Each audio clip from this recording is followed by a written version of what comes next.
Hello, hello, podcast 2. We were trying to get one out every week, but we're also trying not to stress out about this.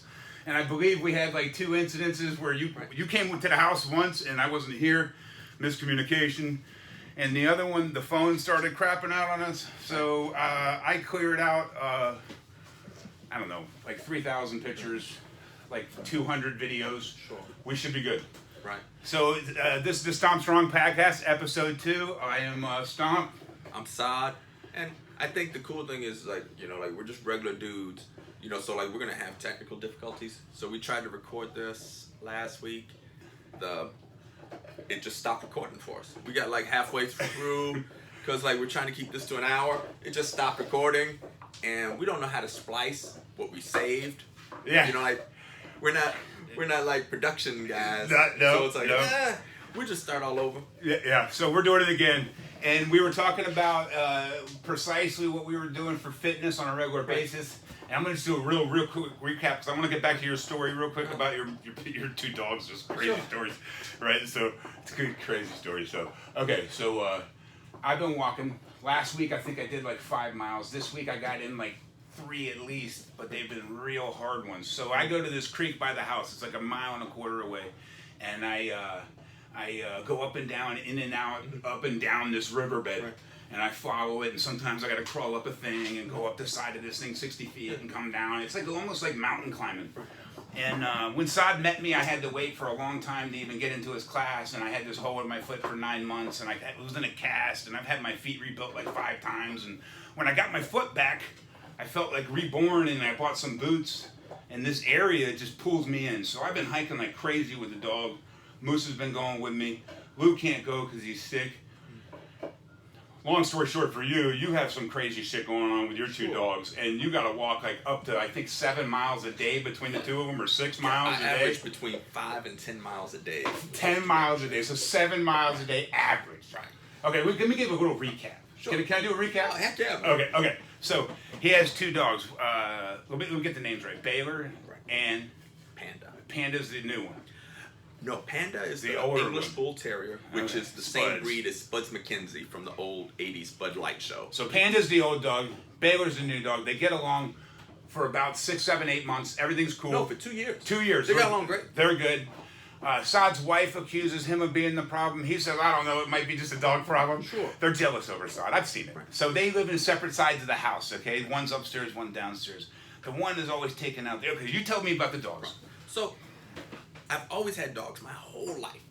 I freaking love dogs. Like, it's just, like, I can't even describe it. Like, I was raised living with my grandparents, and my grandparents, we was in like a 1,200 square foot house. And my grandfather, who's a retired Navy chief, matter of fact, he was at Pearl Harbor when it was attacked by the Japanese on December 7th. So he That's and so crazy. my grandmother, they would rescue dogs. And we're talking about like a 1,200 square foot house. It's him, her, and me. And like his rule, putting his foot down with my grandmother, was like no more than 6 dogs at a time. And if you can picture 6 dogs in a 1,200 square foot house, and like they made this work. And it was like, my grandmother would go find these dogs. She would rescue them. And, my grandfather would be like, Layla, we've got enough dogs. And then if we was at that magic 6, we'd have to find someplace else. 6 dogs. 6 dogs in a 1,200 foot square house. That's a lot of They dogs. made it work. And it was all different kind of breeds of rescue dogs. They were never like Super kind people. Yeah, Huh? just wonderful, loving people. So through them, I learned to love dogs. And so I've just always had dogs. And I usually always have them in pairs because dogs, just like humans, are social creatures. They want to socialize. And, so we had this English Bull Terrier. And she looked lonely. And she wasn't getting along with any dogs. So we had taken her to Petco for like a training class. And on the first day, they gave us our money back. They're like, no, this dog is not going to work. Right. So, which should have been like one of my first clues. Because I always thought, why aren't these Spuds McKenzie dogs more popular? And now that I own one of these Spuds McKenzie dogs for the very first time in my life, I realize why they're not more popular. Because they hate other dogs. Basically they hate other dogs. They love humans, but they just super hate loyal. others. But Yeah, well, wonderful. they're bred for They're years cute. and years and years to do their thing. So we had an opportunity to rescue a pit bull puppy, and we brought him into the house. So Panda was like 2. She's the English Bull Terrier female. The pit bull, you know, I don't know, he could have been 4 or 5, maybe 4 months old. Just as soon as he could live with somebody else outside his mother. So we bring him in the house. For 2 years, they get along phenomenally. They just love each other. They're wonderful. It's almost like a mother-son relationship. And then last summer, I take the dogs out into the backyard, and Panda attacks Baylor, the pit bull. And it ends with Baylor's teeth locked on her neck. She's on the ground, whining, and Baylor lets go on my command, which I was really glad. I was like, whew. Worked out. And, you know, I saw Baylor was the one injured because he had a gash in his skin, but he didn't actually draw blood on her, even though, you know, he ended up with his teeth around the mouth. So I thought, you know, that's odd. I don't know what happened. And then 2 weeks later, it happens again, but this time it's bad. This time he doesn't let go when I tell him. And a lot of blood is drawn. He sunk his teeth into her neck. And Now hold on. The second time, did Panda attack she Baylor attacked him again? Yes. And then Baylor's He's retaliating defending and winning. Right, and winning, yes. Sure. And so he lets go. It ends up in a huge vet bill, you know, to try to, you know, sew Panda back up. And so then I hire a dog trainer, and the dog trainer comes in, and I'm like, and the dog That's my trainer dog. is like a psychologist. She's a doctor of psychology and training dogs. I'm like, okay, this is my person, because my criteria was like, I wanna help my dogs, but pain-free training, like. Sure. Not somebody that's gonna like put some shock collar and, you know, like, Right. you know, like I don't want you to break my dogs. Right. So the we dog want to be trainer nice came in. dogs, Yeah. normal dogs, adjusted dogs. Right. We want to get this aggression out. Right. And got them back together, and this is like $1,500 later. Get them back together. It looks like, okay, we're on track. And several months go. How much by. of this work was you, by the way, when you're doing this with the psychologist? Because Every we time. blew over this kind of Right. quickly. Yeah. Every time the dog trainers came in, they came to our house, which was my attraction to them. It's like, I don't want to come to you. Sure. You come to me, see them in their environment, Sure. and help us figure out. Like, And we've how to talked get- about some training on the side, Right. and you don't pick simple training. Right. I'm just Sure. saying. Yeah. So Right. I know that from something totally different. We'll talk about when Right. we do it. Sure. But it's you don't pick simple training. Right. We're going to the craziest training you can go to. Yeah. If we do it. And it seems like it's all going to be great. And they get along great for another 3 months. And then we're in the kitchen because I thought maybe something outside, because the 2 fights had happened outside. And like 3 months, maybe 4 go by. They're getting along fine. And then all of a sudden, I'm in the kitchen with the 2 of them. Because the previous 2 fights were outside, so I didn't let them outside together anymore.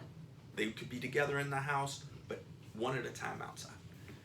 I'm in the kitchen, she attacks him. And this is like right after knee surgery. I'm recovering from my knee surgery. This is a mess. I'm trying to break these 2 dogs up. I don't know how much do they weigh?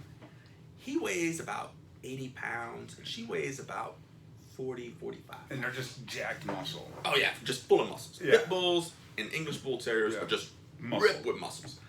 And I couldn't get them separate. They're fighting. The dog trainer had gave me some citrus spray that was almost like a mace spray, but because of the strong smell, it was known to deter dogs because it affected their smell. Yeah, I sprayed that whole thing on those 2. It deterred them not. All it did was make my tile wet, and so I slipped and fell on the tile. Broken leg. I'm slipping like, on tile. "Oh," you know, and you know, I'm recovering from the knee surgery. You're coming up I'm in in how my old? rehab, and Is this reminding you of getting This is- old or something? You're like Yeah. thinking I'm too old for this shit? right. This is less than a month after knee surgery, so it's, you know, I still got my stitches in. This is a mess, and so we end up in the bedroom, and now once again he's locked onto her neck. She's crying. There's blood, and I'm like, how do I get these dogs separate? So the only thing I knew is, you know, I'm a black belt in Brazilian Jiu-Jitsu, and I was like, you know, and you'll see videos of like pit bulls that lock on and they don't let go. So I was like, I just applied a rear naked choke to him. And I was like, I didn't know if it would work, but I was like, it's all I know. And all of a sudden, he started going limp. And then he let go of her, and then she scurried away. And then, I let go of him, and he looked up at me like, what'd you do that for? And so it was crazy. And so now... Did it seem pretty similar to choking somebody out for real? Yeah, it was just like choking about the same time. Yeah. Like you get it in there right, and it's about like this time it's supposed to take, whatever that is. See, I'm a rookie, right? I've been to like 7 classes at Sod's place. Right. So he's the professor, right? So he knows that he's been choking people out for a while. So Brazilian Jiu-Jitsu literally saved my English Bull Terrier's life. Well, it's a really crazy story. I was telling you, it's a crazy dog story. Yeah, because like I love these 2 dogs, and like one of my biggest pet peeves about people that get dogs is, something happens in their life and it's no longer convenient. Like, they won't allow them in the new apartment, or we had a baby, or we're moving, and they want to get rid of the dog. And it's like the dog loves you unconditionally. Like I don't know how people can do that to a dog, so I can't do that to my 2 dogs. So what I've done is Baylor, the pit bull, lives downstairs, and Panda, the English Bull Terrier, lives upstairs. I walk them separately. They can see each other through the fence. Everything's cool. They get very little contact where it's just them 2. Every once in a while I let them out and they sniff each other, but they just generally don't want to be around each other. And I keep them separate, but I can't get, I can no longer trust them to be together, and I don't want them to hurt each other. And it's not an option, at least in the way I believe, in the way I've been trained by my grandparents, to ever give these dogs away. Right. Because my fear is like, who takes an adult pit bull? No one. Oh, usually people that will abuse them. Or it's going to be putting a pound in his over. Yeah, right. Or, like the English Bull Terrier, she's so spoiled in our house, I don't want to give her away and trust somebody else. It's a weird thing. When you get through this, you might decide to have a pit bull again, and it's going to be maybe 1. Right. Right. Because I'm in a weird situation too. We have a 160-pound Rottweiler Mastiff mix. Right. And we have a 130-pound Mastiff, or Bull Mastiff.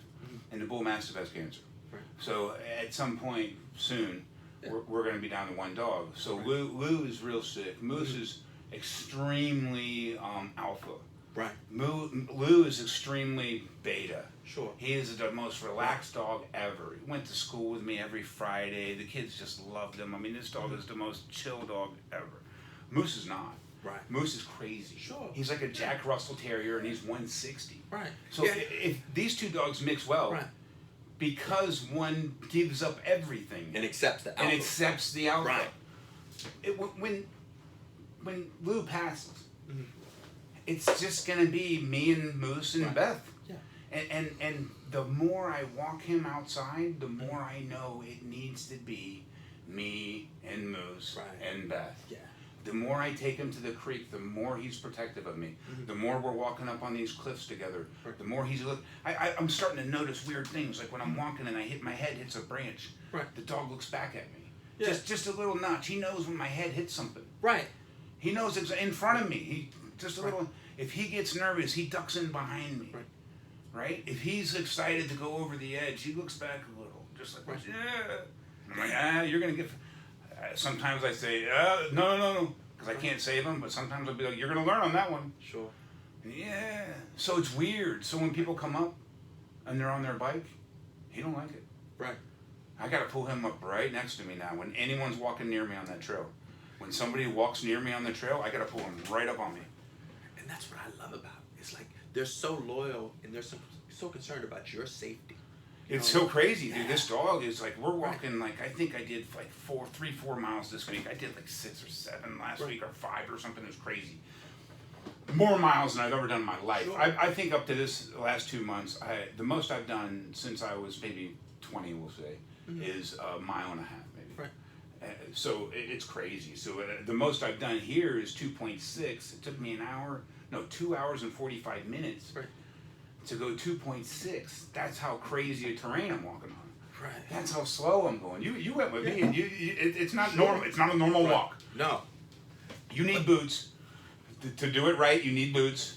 Yeah. You're scaling shale riverbed, right? It's kind of crazy. And in your situation, like it's so cool that with Moose, because one, you're out walking in these riverbeds. This isn't like, I'm going to go down to the track and jog. Or, I'm going to ride my bike down the It's really a hike. Highway. Yeah, you're on a hike and you're exposed to, like, other wild animals. Like, there's coyotes out here. You know, you can run into black bears. Like, there's other stuff you can run into, and like For sure, javelina. They'll come out of incredible nowhere. protector. You know, like, oh, my dog is with me, and if there's a problem, you know, he's got my back. That and my Mccune. This is Right. my Mccune bag hawk. Nice. And it goes every day with me. Right. So I do that, and I don't even take a knife no more. I'm trying to pare down the Sure. nothing. Right. So it's either this or this one. Right. And that's just a production Guardian tactical. Right. And what I love about this particular axe is it's what's called a bearded axe, and because the Vikings were notorious for this little thing, which they call a beard. So it's got more of a cutting, but it weighs less because this portion is you know, it's eliminated. But this was a Viking style axe, and which I didn't intend to give a history lesson on. Well, this we'll break. axe, Let but it's me so break cool. real quick because Right. I got this Sure. I got this for a customer this weekend, and I have to give it to him. And this is a Dylan Mccune Warhammer, Right. and it's just ridiculous. I mean, Sure. this thing is I don't want to mess with it too much. This is a customer's order, Nice. but I just want to. This is just insane. Right. So yeah, this is the type of stuff I can order for you and get at Stomp and You Customs. A little plug, sorry, Sod. And that's Sod awesome. runs Semper Fortis Jiu-Jitsu, and that's where I met Sod. And I'm gonna poke Sod in the head with the dink, Sure. dink, dink, dink. There's the side. I poke myself in the head. Oh, crazy! No, just a sick thing. Right. And yeah, so this is the type of stuff I take with me. This is something I don't take every day, but I do carry this quite a bit. Right. And this comes with me every day, and you know, just custom folders and shit. I try to keep a bunch of stuff on me Sure. to show everybody Right. what I'm about in the car, and Yeah. we're gonna trick out the bicycle with some crazy graphics and put my skull on it all over the place and hide it and stuff, and obviously trick it all out, man. It's what I promote, right? It's not just knives; it's the concept, and it's why we're here, man. We're trying to stomp strong, and I'm trying to get better, and you know, quick update, I'm down 300 pounds and trying to do my shit, and I bought a bike this week, and I'm under the limit, and I'm going to just ride the piss out of it, and it's got big old 5-inch tires on it, and I'm just set up to go take that dog on that creek, and I'm addicted to that creek. Yeah, and that's awesome because, you know, like, your story of going from 600 pounds to where you are now under 300 pounds, like, that's an amazing story.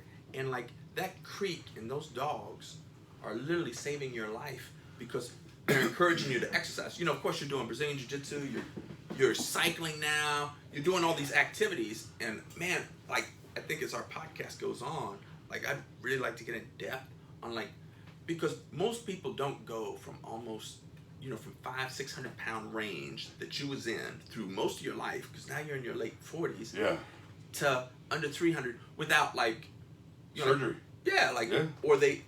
Or they ultimately die. Like, people at that weight, you know, they don't go on to live long lives. That's the hard truth of it. And and they're definitely, even if it's not long, right.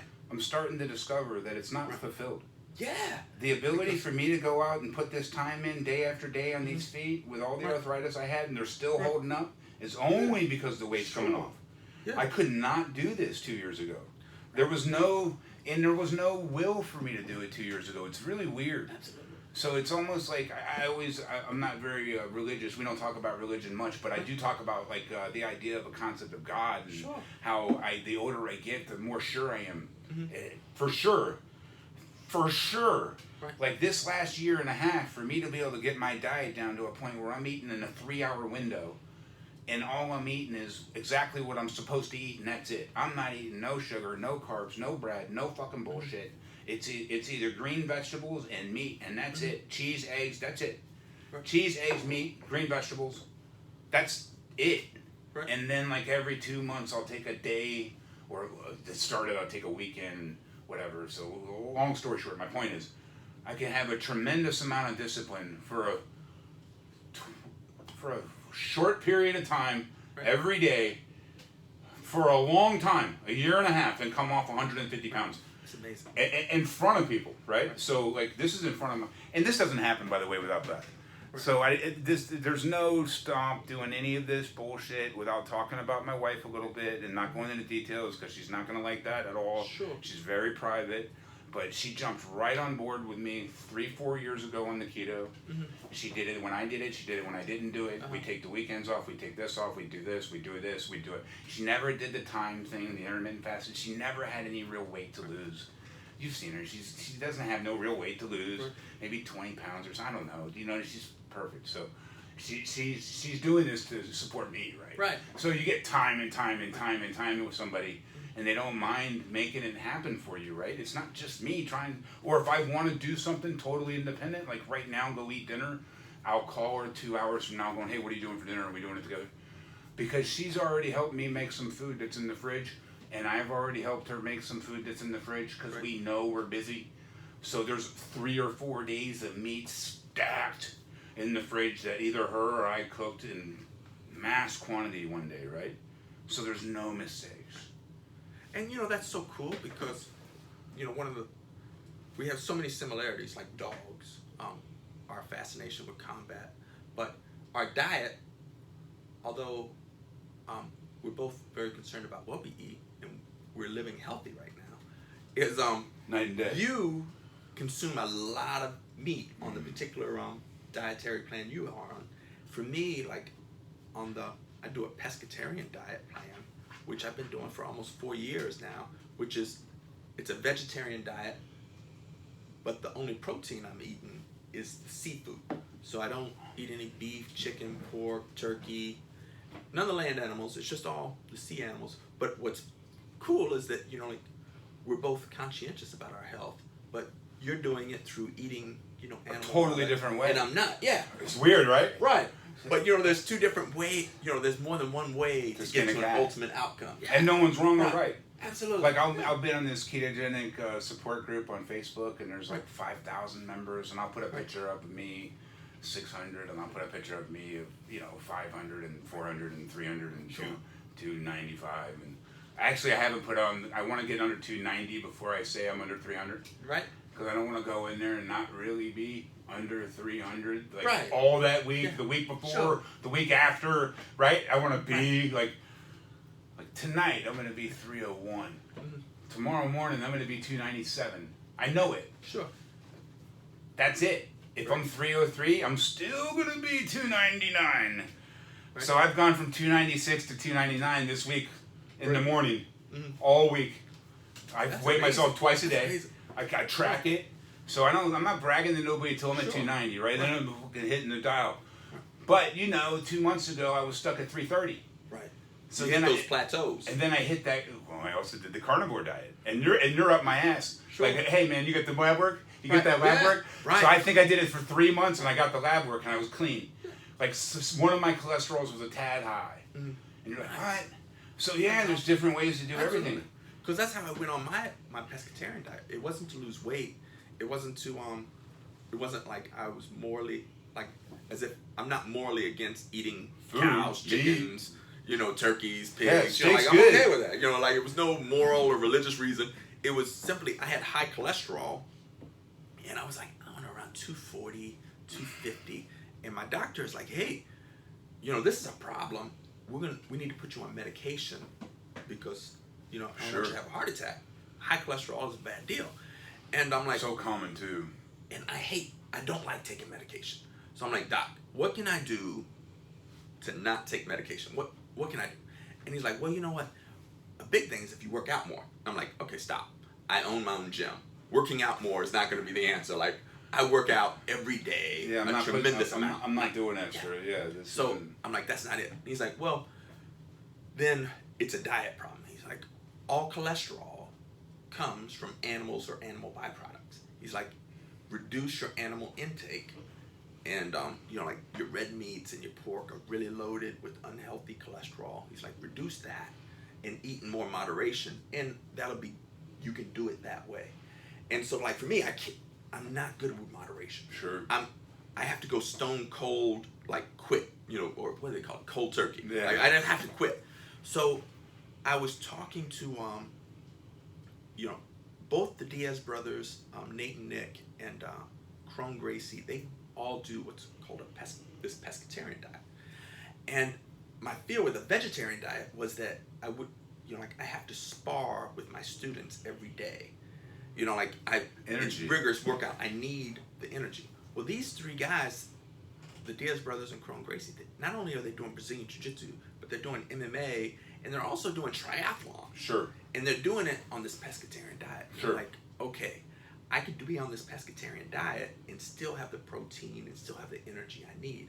So I only went to try it for like a couple months just to see what it did for my cholesterol. And then it caused my cholesterol to go from like 250 to like, I think it was read like at 190, 195 area. It was like a dramatic drop. My doctors were like, that's crazy, like that you drop like this. And perfect, huh? What I didn't anticipate was my original plan was I would leave the pescatarian diet and go back to eating the meats in moderation. But what happened after like 3 or 4 month period was I lost my taste for the meat. So like just Saturday, I took my wife to a Brazilian steakhouse called Chama Gauchos. We freaking love this restaurant. Is it back open again? Oh yeah, it's open again. Awesome. And we actually have to go there. We like we got 25% capacity. It's open. You just make reservations. So we're in there eating. The staff's got masks, you know, and they're cutting off the meat. But I can take her there, and I used to eat like it's my all-time favorite restaurant in the world. And I have no interest. Like I'm not invested in this steakhouse. I just love it. It's where me and Side actually we met. Yes. I call okay. So I give him a few messages, and then I get in town, and I'm like, listen, I can't do nothing. I'm in town, but you know, you want to go to dinner or something? He's like, sure. I'm like, where do you want to go? He's like, I love meat. He's like, best steakhouse in the world's right here. Because best meat. So it was like a blind date. Now when I look at this meat, it's no longer appetizing to me. Somehow I saw you had the salad the whole time. I couldn't believe it. And so I go there and I eat a salad. I know the staff looks at me a little crazy because they've known me for like 12 years. And they're used, you know, the owner and the staff, they all work the floor. They're used to seeing me eat meat. And then now they're like, but you still come back to our restaurant and now you just do the salad bar. And they have an amazing salad bar. Yeah. And my wife loves, you know, the food. It's the same. It's weird. It's very similar to me because I walk in there and I walk past the bread. I walk past the pasta. I walk past everything. I walk past anything with sugar in it for the most part. Like I think I did cheat a little bit and I had some tuna salad. Right. So I'm sure there was maybe a raisin or something in there I ate. Absolutely, yeah. Probably snuck a raisin in there or something. Sure. So you know you're not. But I'm purposely looking for mayo and tuna, right? Right. I'm not looking for. I'm purposely missing all. Like I missed 40% of that meal too. Right. But I got my meat. Absolutely. I mean, pounds of it. Oh, yeah. I pounded it out. I was like, oh, my God, the service is insane. So, yeah, that was our first date. Me and Beth were crabbing at each other. I'm looking at you like, he's arguing with his wife. I'm thinking, that's going to be a problem. Then I go to his house and I see him arguing. I'm like, shit, man, we're way more similar than different. Right. Yeah. That's for sure. And I would never think it being that you're like a government guy. And, dude, I am not. Right. Like you're like a Navy dude. Right. I'm a teacher, but that doesn't mean, like, I act like I'm a teacher because I'm a teacher. I'm a badass teacher. Sure. I'm not trying to come off as a regular PTA teacher. That's not my role. Right. I work at a school for severely emotionally disturbed kids, and this is taken seriously, and they need it. They need a dude who is not scared of them, and I'm not. So and that's where I teach, right? So I love those kids, but you know, I'm a little leery of like. Everybody really. I mean, you were learning over time. I'm sort of paranoid a little bit. Like life's been difficult. so it is what it is. You know what I mean? So it's funny me and you clicking so fast, and then quick. You know, I go, hey, you ever done a podcast? He's like, I've been on them, but you know, I'm never do one. Do one. And then I'm like, hey man, I'm starting a podcast. And you're like, yeah, I'll do it with you. And I'm like, so it's like an hour a week. Yeah. We're having a blast. And the whole reason when you made that proposal, like, hey, will you do it with me, Sa, was I've seen other people's podcasts and I've seen other people's YouTube shows, and you know, like whether it's one guy or a couple guys, a couple different people, they usually have like the same personality, the same type of you know, they're almost like cookie cutter, like they're alike. Sure. And I was like, when people look at us in our backgrounds, we are not alike. We have a lot in common, you know. But you know, we're very different individuals, and I'm like, sure, you know, it's weird how you meet in the '70s show, The Odd Couple. Yeah, it's totally. It's weird how you meet in the middle. Like I go, hey man, you want to go shoot? And he's like, I'm like, you ever go shoot? And he's like, yeah, you know, sometimes I got a gun. I'm like, what do you got? And he's like, I go every week. So I think I asked you like 8 times, right? And Sure. you didn't go. And then one week you show up and and I got all this crazy shit and you're like, pow, pow. And I'm ripping on your 357 and I've never shot this gun. Yeah. And I'm killing it. Sure. And I'm like, shit, this is Right, badass. And you're grabbing a 9 and you're like, well, this one sucks. Right. And he's like, he's on this Glock. Sure. Tricked out of the world. I mean, this has a trigger, everything, red dot. He's like, the trigger sucks compared to my pistol. I'm like, okay, now hold on. Put this in your hand. Shoot this CZ, and I give him a CZ Shadow 2, and he's like, well, what? Damn, I'm gonna try to do you. Sure. But damn, Stomp, that's a real nice trigger. Yeah. That's not that ain't no trigger I ever shot before. That's like my pistol trigger. Right. And I go, well, damn, it's a badass gun, son. Not 2 months later, a friend of mine in St. Pete calls me. He's having some problems. I turned him on the CZ like 3 months before that. He's got the AO1 LD long, fucking insanity. It's right next to the Glock. Sure. He's got it for sale for half off. It's like $1,200. I'm like, oh. Saad loves this Shadow. He shoots it every week with me. Now we haven't missed the range. Oh, by the way, he's bought an AK-47 by then off me. He's gone through probably 5,000 rounds in 6 months. Right. It's just insane. We're more to it. Sure. This is all in the beginning. Right. I go, Saad, I've been in my first 3 weeks of class. I'm definitely coming to school. You want to trade Shadow 2 for class? Right. And Saad's like, well, sure, Stomp. Sounds like a great plan. He fucking loves it. He's so happy. We're like, hell yeah. I'll give you a year to first year. Fucking done. I'm like, done. Here's the gun. He's get the gun. I got my gun. I got training for a year. I go to class like 4 times. It's just amazing. Everybody is so cool, man. And what's cool, like, is, like, Stomp could tell you, like, or my son could tell you, like, I forever have been a revolver guy. I'm still a revolver guy. Like, when it comes to handguns, I love my Smith & Wesson revolvers. It's sick. I do not like semi-automatics. When I first came in the Navy in '86, our issued handgun was a Colt 1911. I hated it. It was a 45 ACP. A lot of people love the 1911. I absolutely hated it. I'm with you. I agree on that. My second handgun that was issued to me by the Navy was the Beretta. We called it the M9. I forgot what the 92 series is, but it's a 9mm. Hated it. Deployed a couple times, in combat theater with that as my sidearm. I did not like it. One of the things I love about the revolver is every time I pull the trigger, it goes bang. I like that. Right. It don't jam. If the bullet is a dud, it just goes to the next one. And I'm like, I love that. I have a lot of faith in the revolver. Where the semi-automatics, I don't. But when I shot that CZ Shadow, the CZ75 Shadow 2, I'm like, this is amazing. This is what a gun was intended to be. It's insane. If it's not a revolver. I still love my revolvers better than my What's fucked up about that is that gun is so sick, you can't shoot another gun now except like something better. Sure. Like you can't, you're ruined. Yeah, because you're who ruined. makes a better gun? Like who makes a heavier gun that's more, Right. and we're shooting steel, so it's like ding, ding, ding, ding, ding, ding, ding, ding, ding, ding, ding, ding, ding. It's just like a video game, man. We're at this place called Lone Star Firearms. We're smacking 300-yard light ringing up with an AK. We're shooting steel every week until the Rona.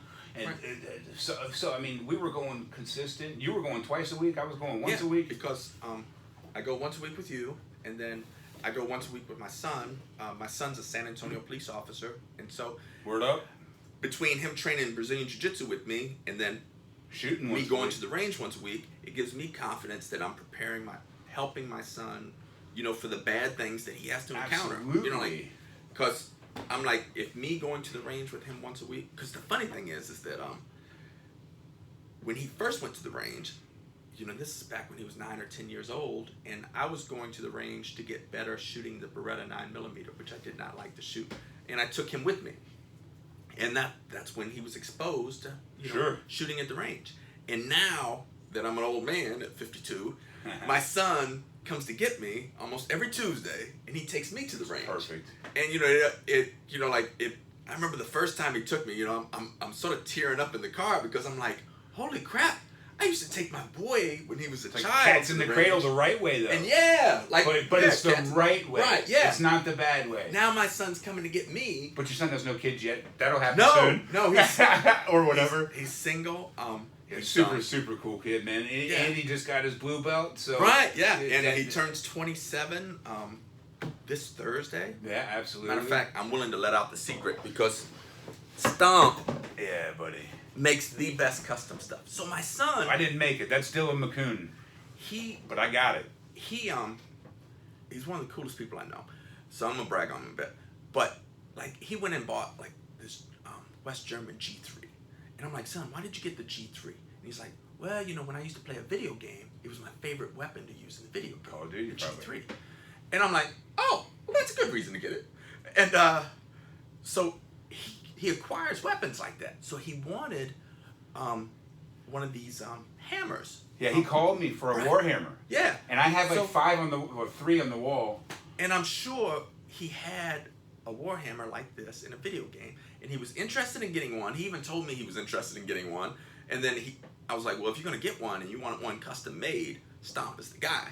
And so this is a one-off, unique, custom-made Warhammer, and so I'm gonna give it to my son on Thursday. So he might find out before that if he watches the podcast. But if he doesn't watch the podcast, you'll know. And he says, "I watched the podcast," you'll know. But it'd be like, "Oh, then you know what your gift is." Yeah. But it's so crazy. You know why he wants that, right? Do you know why he told me he wants that? Was it protecting the lizards? The dinosaurs. Oh. He wants this dinosaur that's like 5 foot long, right on a leash, and this is going to be his little travel mate. Yeah. So yeah, it's going to work great. I mean, he is a cop, so he might get away with some shit.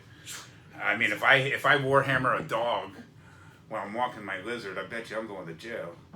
Well, he doesn't plan on hurting anybody with it, but if he has to defend his lizard, he's like, well, covered. A Warhammer would be great. Yeah. I'm like, oh, lizard duty. So he's very attached to his lizards. I'm attached to dogs. He loves lizards. So he's got like just a great thing. A bearded dragon, and he's got this tegu. But he's a single guy. He has an apartment. You don't have any kids. And I'm like, dude, live your best life. If you wanted a house full of freaking lizards. Dude, he's not out getting high every night. Right, he's not out making everyone pregnant. He's not out drinking every night. Right. He's at your class. You know he's whipped tired. You know he's working at night. You know where he is. You can track him. You track him in the morning. I'm sure he says hi. Maybe you don't track him in the morning. I don't know. Sure, but I bet you do get a hold of him. Yeah.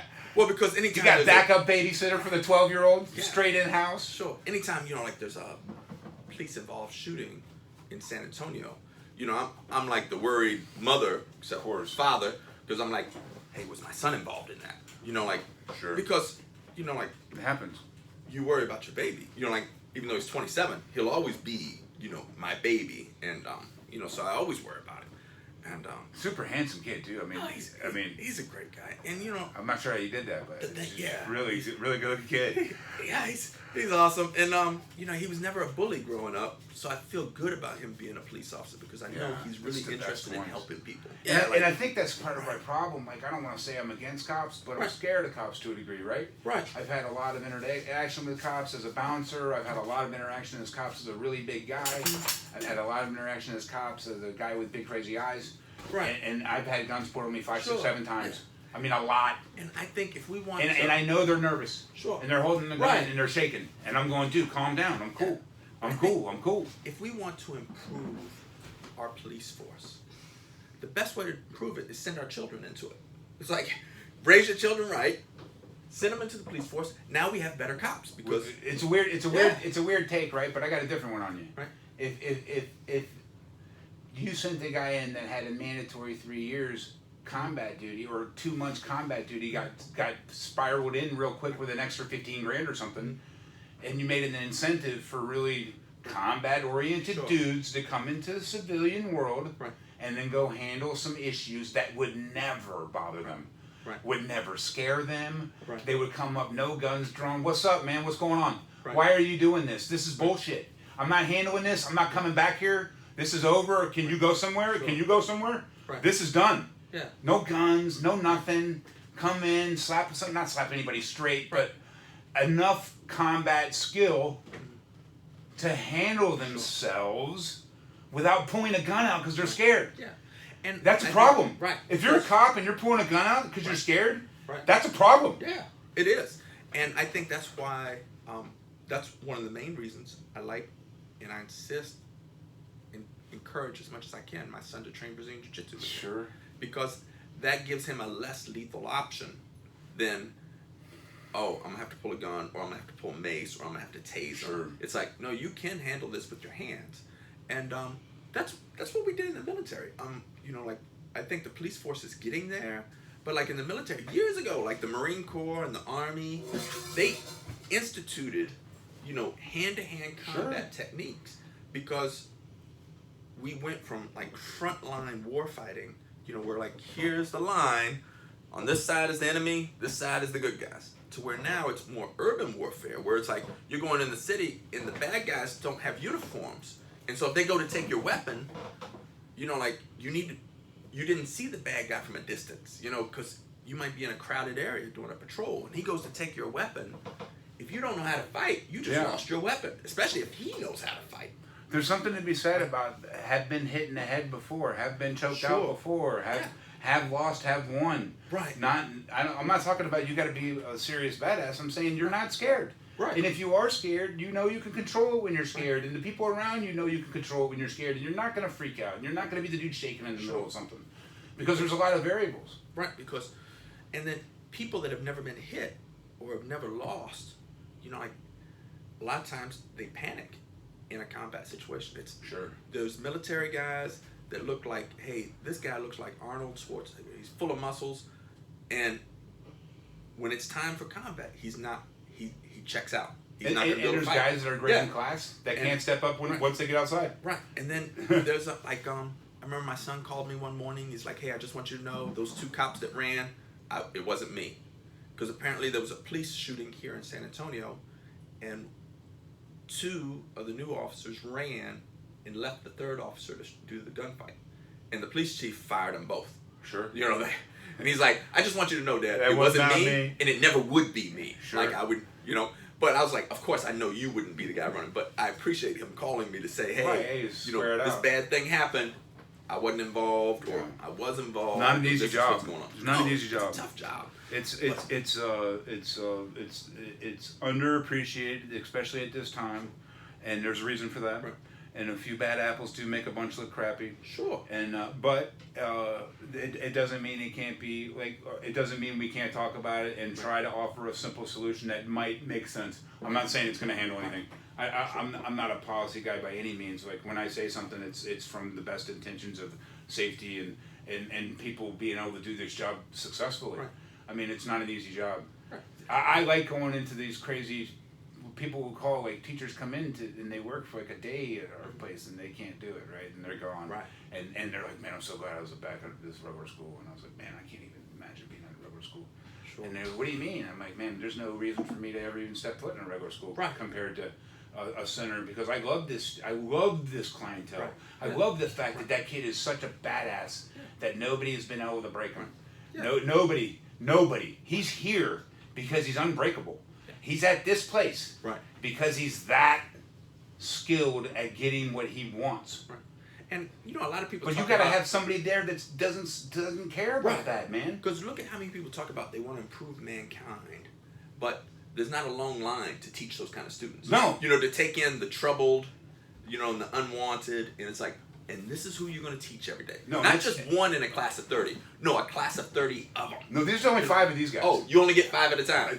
And with assistants. Right. Sometimes they have an aide for every kid. Wow. These kids, kids standing up to take care of those kids. They come in with 0 verbal skills, sometimes 0 literary skills, 0 ability to do math. Right. I was teaching kids that couldn't group 2s, and they were in high school. Wow. So it's and that's not my normal take. That's where I was recently, right? So that I was dealing with a much different clientele, but they still have the verbal and emotional outbreaks. They're there for being violent. These kids are in these centers it's the last place they go. Yeah, you bet your ass I love it, bro. Yeah, I drove an hour each way for 15 years to go to this place. Right. I'm about to get a tattoo that says Dorothy Thomas for life. Nice. Right, you know, emblazoned. I'm going back to it. Like there's no doubt about it. When I go there, I'm loved. Yeah. I mean, I'm loved. There's people watching this right now that are like, yeah, you speak Dorothy Thomas. It's the best school in the world. And I've seen only a few. And that's in Tampa, Florida? And that's in Tampa, and that's my home, man. So 15 years at that place, 2 hours a day to be there, and I knew I was lucky. That's what's Not one day was a real job. I'm around these kids that need me. Yeah. I don't. They need me, man. It's not about cash. Sure. You know what I mean? When I figured out 7 years in to take the 3 months off in the summer because I got wrote up for beating up some kid's ass in the summer and I was on them. Yeah. And the admin didn't like it and wrote me up. Sure. Like, you can't do this. You can't just walk away from a kid in the middle of a situation because you're pissed off. You can't be pissed off like that. You get written up for that, bro. Right. Yeah. And I'm like, whoa. I'm getting written up in the summer. Right. I ain't taking a hit ever. Yeah. And that's the summer I took off. Next summer I took off. And I realized 7 years in I made a mistake. Right. You need the 3 months off. Right. You you gotta recharge. You have to. Yeah. You can't do this. Sure. Right. Because I'm the dude that's going to fight the kid every day for 45 minutes for a year. Right. And he's going to come in the next year and he's going to watch me and I'm going to say, hey, man. And he's going to go, hey, man. And I'm like, we're going to do this year, man. It's going to be awesome. And then some kid's going to come in and be a jerk. And he's going to look at him and go, that was me last year. And he's going to look at that kid and go, hey, man, he's not going to stop. So you go, and I think it's an incredible story. You go from being a bouncer, and then you got your bachelor's degree from the University of Southern Florida. Man, it's even crazier, dude. I got like these insane learning disabilities from like 3rd grade. Sure. I jerry-rigged a way to become a teacher by getting a degree in criminology, knowing I wanted to work with these crazies, because I was in all those classes.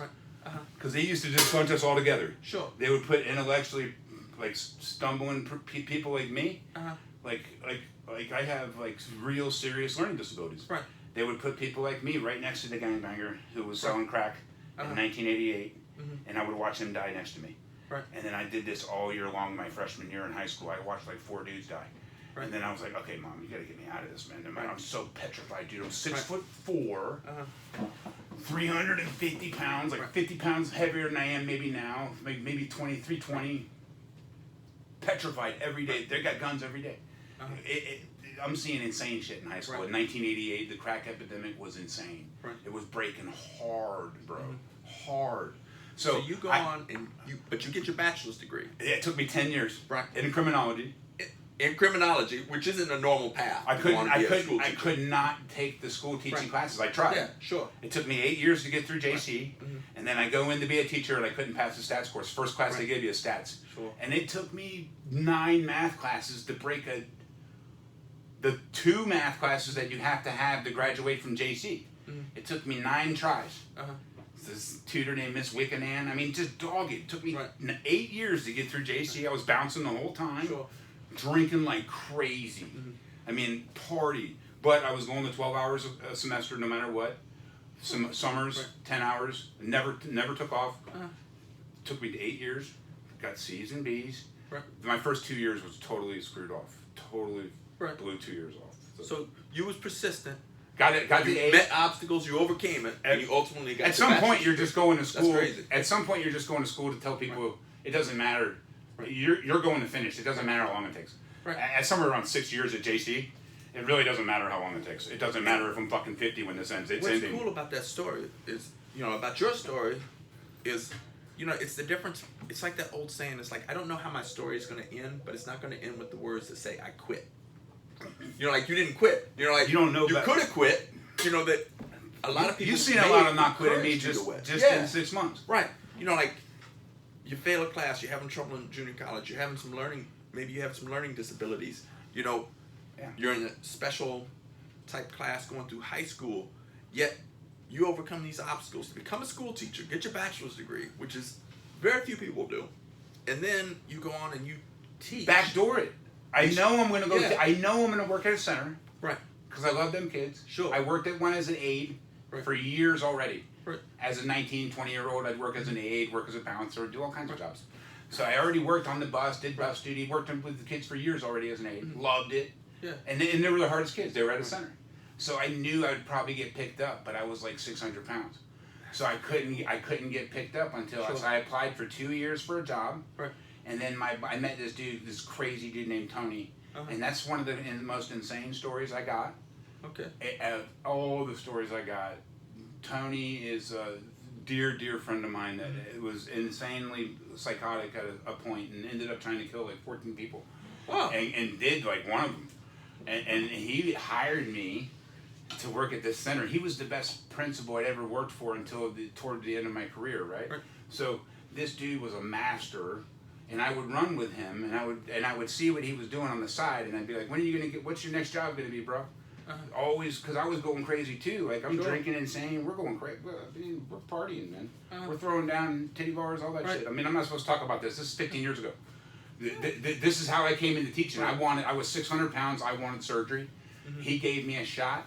I loved it. I started losing weight that first year. I lost 120 pounds when I got a Bipap machine. So I went from 600 to like 480. And then I rode out like 480 for like 13 years, and then we'll say the last 2, I've been doing real strict keto and carnivore or whatever you want to call it. So, and just for those of you that don't know, Bipap Machine is for people that have sleep apnea. So they don't get a full night's sleep. They don't even, a lot of times they don't even realize they have this disease. They don't get a full night's sleep. And this machine, happens when you have sleep apnea is you basically stop breathing during your sleep. Choke out. And so you constantly wake up. You may not even be conscious of how many times you wake up, but you're constantly waking up, so you don't get the good sleep you need for your body to recover. A lot of times that'll cause weight gain, other physical and mental ailments. And it'll cause, like, if you embrace it like I did, weight loss, sleep. So for the first time, and then it transitions down. But basically, my point is, when I do this job called teaching, I'm the luckiest guy on the planet. There's You're doing what you love. Oh, dude, it's not even like I'm going to work. I mean, I love being there. The paperwork kind of blows, but I mean, I'm figuring it out. It is what it is. I'm just getting better at running the kids and figuring out everything and doing the plans. And so that all has to be done, and it gets worse and worse and worse every year, but you adjust, you know what I mean? So that's sort of how I got into teaching. So, dude, let's get back to what was going on last week a little bit, and then we can do the end. We'll answer the questions from last week. Think about your questions this week during the thing and give it to us in the comments. Well, we may not have time because I think we're about 45 minutes in. And we don't want to run past an hour. 52. So, okay, do you want to just end it? Let's do our little acknowledgements? Or if you want, we can talk about the fights. We talked about the UFC fights, and then next week we'll hit the questions, some of the questions that were sent in to us. And we can just shoot from there. We'll see how we do. We'll see if time goes. We'll talk a little bit. So we watched the UFC fight between Tony Ferguson and I don't Gaethje, Justin Gaethje. I guess. Gaethje. And I don't know nothing about the. I used to watch UFC a lot. It's been a long time since I've done anything but kind of watched it on Periscope or something, figuring it out how to watch it on the side. And what's crazy, like for me, like I used to enjoy watching the UFC in the 90s. Now I don't as much. And what changed was I used to teach at this MMA school in North Carolina called Combat Club. And so I would teach the Brazilian Jiu-Jitsu program. And sometimes the fighters who were my students would ask me to corner them. And I absolutely hated it. Because when you watch a stranger get punched in the head, it's one thing. You know, because I don't know that guy. Or, an arm bar and the arm breaks, or, like the beatings they take. Like when it wasn't my friends, it doesn't really affect me. But when it's my friends, so I never like cornering my students. And that's why my school is a Brazilian Jiu-Jitsu school and it's not an MMA school. Because if anything, if somebody says, hey, Saad, you think I should be an MMA fighter? I'd be like, absolutely not. It's not worth taking the blows. It's not worth the money. Where's the upside?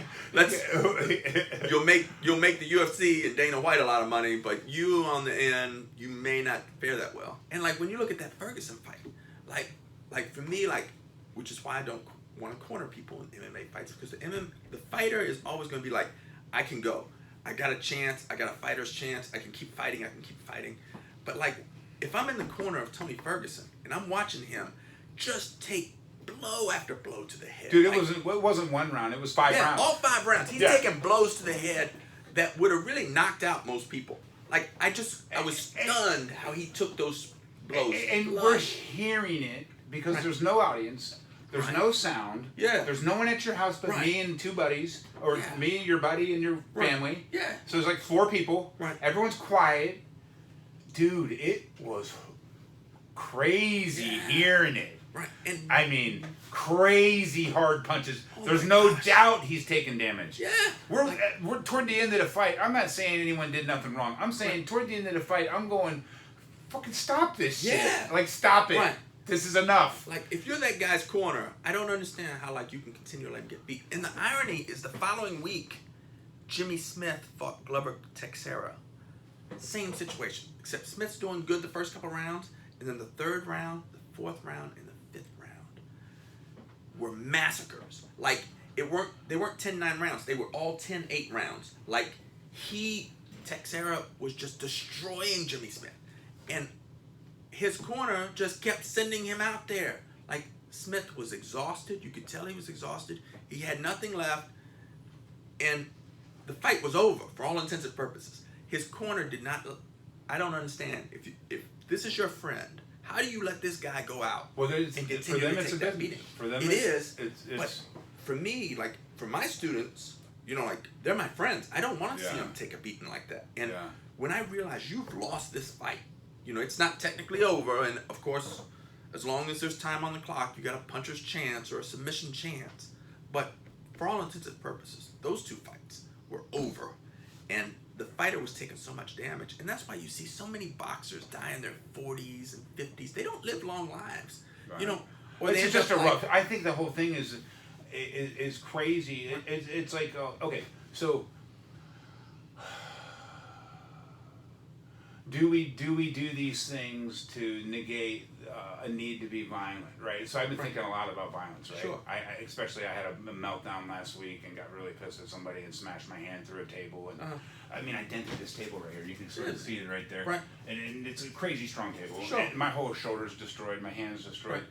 Right. And the week before, I'm thinking about why do we engage in these hard things? Right. Why do we go spend this much money on being good at guns? Right. Why do I spend this much time on jiu-jitsu or losing weight or trying to become, essentially a badass? Right. Essentially a badass, right? Let's just say what it is, right? So why am I fascinated with this? Why do people look at me and go, this dude's crazy. He's got the AK-47s and 109s and all this shit. And I mean, the more I think about it, right, the more I think about it all the time. Yeah. It's like a craving, a need to get either the ability to do it or the ability to get it out, to be violent. Yeah. There's a need to destroy shit. There's a need to stomp someone's fucking head in. Yeah. We can't do that now. 100,000 years ago, though, the ability to come out of your cave and take a rock and bash someone's fucking head in was... That was a good skill to have. That was a great skill to have. Yeah. And to do it first was even better. But, you know, the UFC, pro football, they're no different than in ancient times with the Roman Colosseum.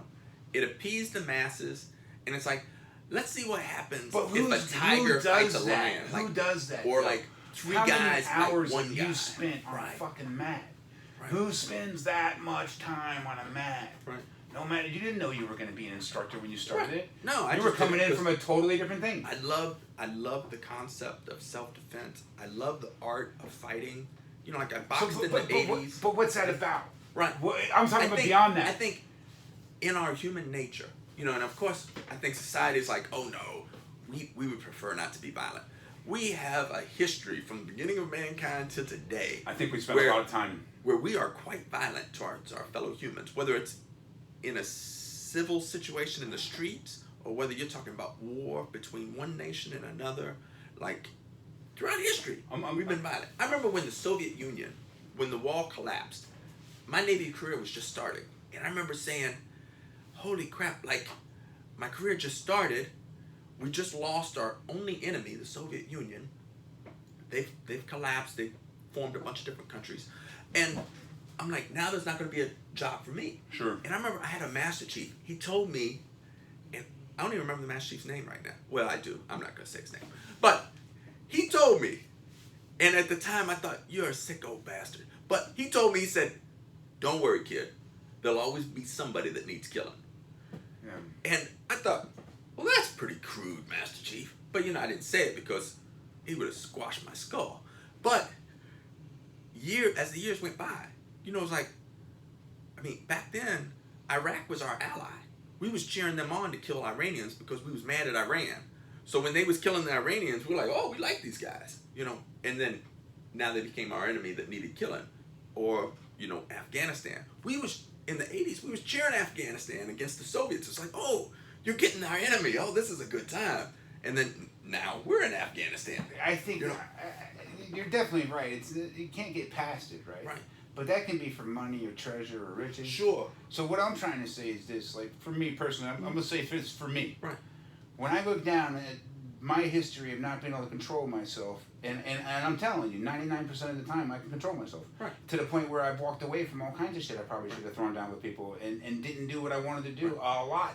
Sure. To be where I'm at and not have arrests and all this shit, right? And to be a bouncer for 13 years and catch no charge.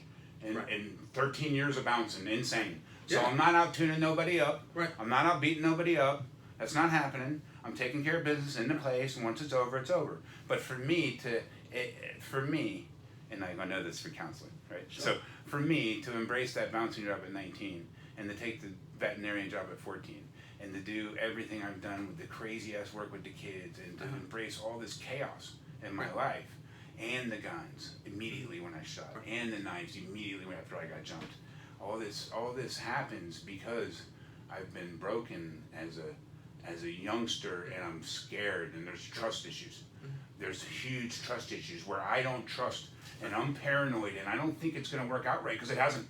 Certain parts of my life are fucking golden, certain parts aren't. Right. You know what I mean? Certain days I was a mama's boy and everything was great, and that was when I was 12, and then I got jumped, and I've never ever been the same since.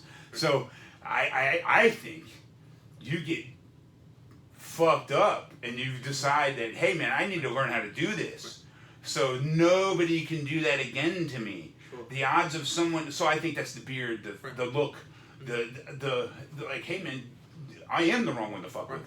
Yeah, and I am. Sure. Like even in your class, right? I go in the first day. I know immediately I'm 47 years old. I see Tim, Trey. These are monsters. These are monsters, right? Everybody's younger than me. So the whole class is younger than me, but you. Okay, so I go in and I go, okay, so I watch the whole class. At the end, I walk out. I go, I'm going to get killed by 50% of everybody in the room. Right. Can choke me out right now if we do this game, their game. Right. For me to do anything with about 50% in this room, I'm going to have to be punching. Mm-hmm. And then if they start fucking me up, I'm going to have to pull that knife out and everyone's fucking dead. So in my mind, I'm doing the checkoff, right? How do I win here? Right. And I'm all of a sudden, but that's my mind everywhere. Sure. There's no one's normal mind. I don't know if it's your normal mind, but I fucking watch everybody. Like, it's constantly a game of who's got the biggest neck. And I don't know why, but that's something I'm used to doing. You know what I mean? I've always loved the concept of fighting. Like, whether I boxed in the 80s, Hapkido in the 90s, Brazilian Jiu-Jitsu. Were you a fighter as a kid? Did you get in a bunch of fights as a kid? I fought a lot in high school. So I think that's where you get good at it. And I probably got into, I didn't probably get in a lot of trouble. I did get a lot of trouble for my fighting. Because, and then over the years, that's one of the adult things I had to learn about, like, don't punch people. Well, that's what I mean. And then you keep doing it, and then you turn it into... that was my natural reaction. And now you're the goddamn master. Yeah, well, I'm not a master. Well, whatever. But I'm still learning. Dude, a lot of people hold you extremely high opinion of you, man. Awesome. And it's not me making all... Dude, I was friends with you before I knew people's opinions of you. We were hanging out a long time before I knew anyone's opinion of you when it comes to BJJ. So, and then I see the class, and then you tell a story and come out of a Kimura and tell... You know what I mean? And then you're like, oh my God, this dude's badass. And I'm just learning 7 classes in. I love the art of fighting. It's just it's not. I think what it fascinates me is it's a chess match. It's like if you can beat me today, I want to figure out how I can get you tomorrow. Yeah. Or maybe I can't get you tomorrow. I may have to work on it for a few weeks or months or years. But I want to fix that gap. To where, no, next time I'm going to get you. There seems to be all kinds of ways. So you got one person that's real flamboyant about the fight in high school, and you got one person who's real scared of it. Yeah. Like, I only got in, like, maybe 3 fights in high school, but they were pretty damn good. But they were all on the QT. One was in the locker room, with no one saw it. One was in the locker room at football, everybody saw it. Right. And one was coming out of a elevator with a crutch. I smashed some dude right across his face with my crutch. Right. I got tired of him acting like he was going to kick the crutch out from underneath me. I was over it. He did it like 10, 15 times before I snapped. Right. Yeah. So that's my problem. Right. I snap. Mm-hmm. I'm cool. Bam, fucking Yeah. People are out of my life. Right. You know? Yeah. My thing was like, if you did something to me, I wanted to hit you in the face. That's how I was in middle school and high school. You know, so if I walked down the hall and some guy smacked me on the back of the neck, I didn't go tell the teacher. I punched him. Let me ask you this. I can see you being very much a reactionary person on this and not being the bully on this too. Right. So you just weren't taking no shit. Yeah. And so when you knew the best way to take care of this is just to smash somebody. Yeah. And I remember boxing. My grandfather, he taught me how to box in our front yard. And so when it came to time to throw hands, because most people aren't skilled in fighting. You know, I mean, they have an imagination that What they think they can they're do. going to throw some big overhand right, and they're just going to knock people out. But things change when you throw that overhand right and you miss, and that dude smacks you in the face, or he hits you in the gut while you're throwing it. Like, now there's a new dynamic. Or he puts you on the ground, and maybe you're a good puncher and kicker, but you don't know how to grapple. And, you know, so things change. And, yeah, so what I had to learn as I became an adult was don't punch people when they upset you. You know, so like, I haven't been in a street fight since the 80s. And, but I know, because I did boxing, because I did Hapkido, because, you know, Brazilian Jiu-Jitsu, that I'm going to do more than well in most street fights. Sure.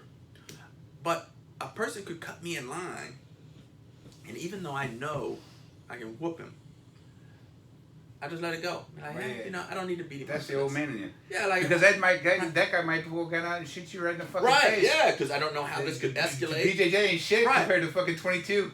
Or, you know, if he's got friends. Man. That's one of the cool He things. might have a moose in his pocket, might jump out Sure. and just smash your face. Right. So, never know. You know, as I got older, I realized, you know, I can't fight people that do me wrong.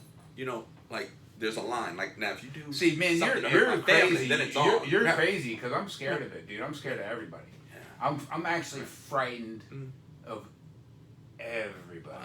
Like the idea that could go south, Sure. that dude could fucking destroy me in a second. I know he can. And by looking at you in your wall, you're like, oh no, he's not afraid of nobody. No, I'm That's great. Literally kind of like nervous. Not nervous, but man, I'm watching people, man. Right. Like crazy people. Like, dude, once I realize it, man, I get scared, man. I'm not gonna sit here and be around some fucking crazy motherfucker in my, around me. Like, I've learned in my old age to stay the fuck away from people. Right. Like, why include them? Right. It's if they're not bringing me up, what's the point? Right. I don't have no business with you, man. I don't need nothing to do with you if you show me crazy. And I'm the crazy one. They're not the crazy one. Right. I'm the fucking loon, right? Well, it's just like, but when I went to the range the first time, I wasn't sure what to expect from you. If you would have like open fired with like an automatic and just sprayed bullets everywhere randomly, I'd have been like, this is the one and only time me and you are gonna hang out. But instead, like, you was very safety conscious. Sure. You know, you even pointed out some things I could do to be more safe in my handling of weapons. And I was like, wow. And that immediately impressed me about you, because I was like, like, if I stereotyped you by the way you look, you say, oh man, you go to the range with this guy and you look at his weapons on the wall, this guy, this might be just a crazy show, and this may not be a safe evolution. But, you were the exact opposite. And we've gone to the range and we've gone to shoot so many times, and you've been safe every single time. I try to be, awesome. Even if I'm not, it's not because I'm not thinking about it, right? Because I've seen some weird stuff go on at the ranges. I've left the range and someone was dead 5 minutes later because they shot themselves in the head. So I know weird things happen at the range. I'll be watching everybody. See, that's the problem. My psychologist, my therapist tells me that that's not normal. Yeah. You're not supposed to watch everybody, right? That's wasted brain power, man. Most people don't walk into the grocery store and stare at everybody. I do. You know what I mean? So these are things we're working on, man, right? Like, for me personally, this is an evolution. This is how I think. I break it down myself constantly. I break down other people constantly. I'm not trying to do anything but figure things out for me. Sure. And I do it out loud. So, I think we ran late. Not even late as much as it matches. It's a good segue. Because we're shooting for just an hour. So we've gone a little bit. So if you're interested and you got a question, fire it off to me and Stomp, and we'll try our best. Yeah. Whatever the question is, there's nothing off limits to ask questions. Yeah, for the most part, if we can talk about it, we will. And we'll do our best to answer them next week. And we got a couple from the first week. Yeah, a couple questions that were asked that we will address next week. As I mentioned in our first podcast, I'm a huge fan of the We Defy charity, which is a veterans charity designated for combat injured veterans. And somebody asked the question, what other veteran charities do you support? And I will talk about that in depth, along with this company that produced this shirt for me, AK-47. It's an AK-47 because they make an espresso coffee. Nice. But the company is called Black Rifle. And the only reason I drink Black Rifle coffee, and I mean it's good coffee, but they donate a percentage of their proceeds to veteran charities. And Warrior's Heart, which is a veteran charity up in Bernie, Texas, I went to teach a seminar there, and they had pointed out that the Black Rifle Coffee Company gives them coffee for free for these veterans that are going through therapy. And I was like, wow, then I'm gonna buy your coffee. So, but Black Rifle is just one of the coffees, and I'll talk about some other charities that was asked, and then if we get it, another question was, why do I like firearms when I have so much expertise in martial arts? And I'll be more than happy to answer that. And then I know Stomp had received a question about what other martial arts how Aikido translated over to Brazilian Jiu-Jitsu, and we'll hit that. And then if you have any other questions, fire them away. And we'll try to maybe do the questions at the beginning of the next episode. Sure, yeah. Until it gets so crazy that we can't do it, and then maybe we'll have an episode of questions. Yeah. Never know. We already having a hard time keeping it in an hour. I told you it was going to be super easy to go 2 hours, 3 hours. I told you. And I won't watch a podcast that's more than an hour. You ain't even going to watch this anyway. So I never, there's podcasts, I'll watch bits and pieces of them, but my thought is if it's more than an hour, I'm just not watching it. And no matter who's on it. But I think me and Stomp are going to create, we have some interesting perspectives. Definitely have some fun. And we're going to bring in some people from these foundations we talked to and other guests. And we have common interest in businessmen, local businessmen, promote all kinds. I'm down to promote any local business. If you want to come in and talk about your business, find us. If it's something that we're down with discussing, I'm down with talking about it. Absolutely. From a bakery to anything. So if you want to promote, we want to hear about different businesses and how things work and how you got it done. And just Stomp Strong stories in general. Yeah. I was talking to a guy yesterday, and I was mentioning the podcast, and he told me that he had 35 years off meth. Wow. And he wouldn't mind talking about it. That would be awesome. And I also know a male transitioning into female that might be interested in coming in and sharing their story. Cool. So we'll talk about anything. I mean, I'm down, and as long as it's appropriate, right? I'm not gonna get crazy. Yeah, sure. But it's definitely not a family oriented show, so we want to talk about maybe some cussing. Whatever. I mean, it's not gonna be clean or anything, but definitely look forward to more content. And Stomp Strong. Have a beautiful day. If you need some instruction in jiu-jitsu, Semper Fortis. Right. And if I can interest you in any custom knives, these are not the only knives I have. These are the knives I have available to go right now if you want a custom. And then we can get anything made pretty much by these makers. It's just a matter of me putting in where you need to be with something. And I like doing the custom orders and finding stuff for people. And one of the cool things that has gone on for years that we just didn't even know about is Stomp's company is called Stomp Strong.